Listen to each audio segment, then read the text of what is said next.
Professor Hoffman and the rest of the class. I don't know if we can see this, but I'm Steph. I work on 8-9 at St. Francis. And I'm extremely passionate about my job because my dad was actually once a patient on my floor.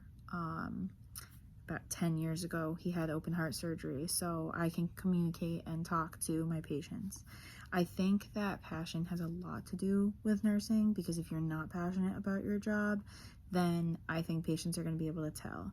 And the way that I always explain this is, even as a server, when I was at Olive Garden, I was very passionate about my job.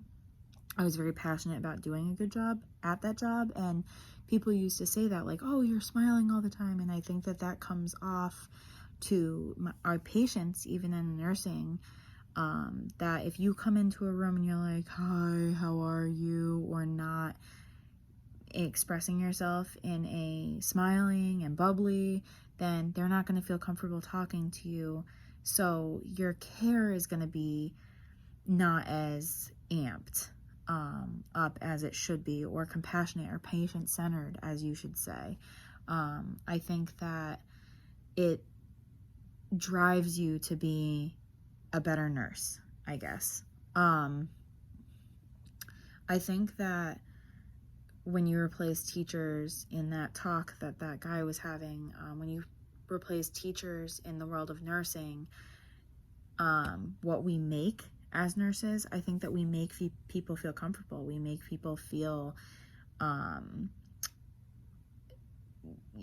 comfortable and at ease at the scariest time of their lives. If I was in the hospital, especially around coronavirus, I would be extremely nervous and probably have a little anxiety about it. So I think that being a nurse it takes a lot of compassion and empathy to be a nurse. So we're able to do that. We're able to make people feel at ease.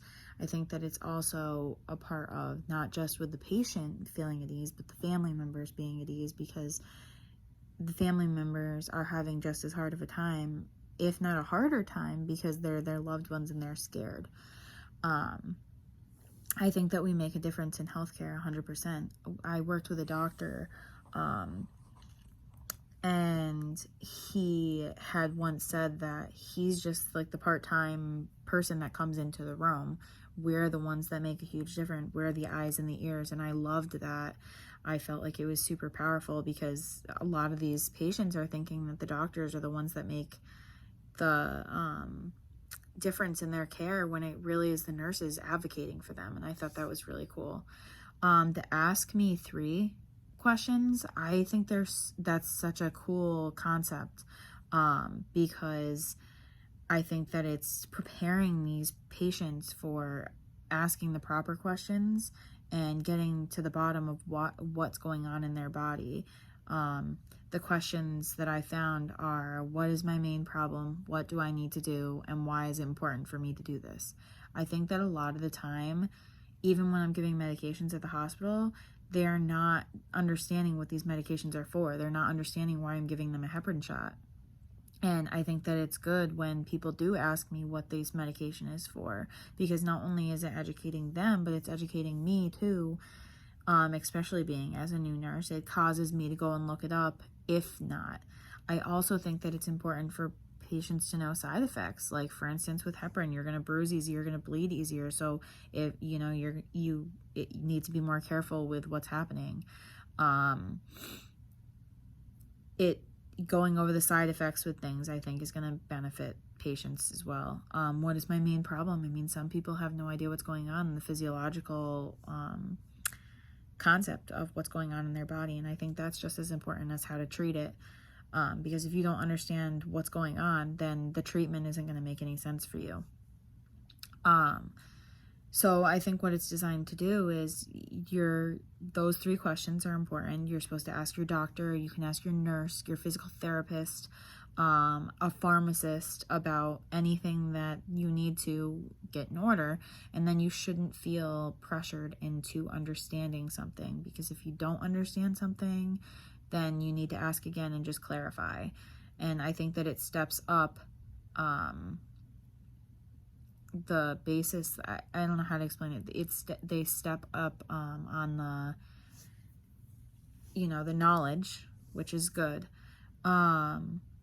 I think that it can help you prepare too. You can prepare what's next. Like, so to understand what's going on with your body, what you need to do, for instance, like diabetes, why you're a diabetic, that's important. What you need to do, check your sugar, make sure your A1C is low.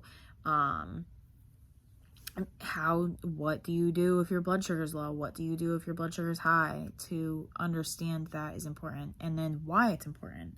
Why is it important that you don't have your sugar be too low? Why is it important for you to check your sugar all the time? Why is it important for you to understand how to check your sugar properly by wiping off the first thing of blood and not just getting that? Yeah, so I think that this concept was really cool, and thank you for sharing this with us.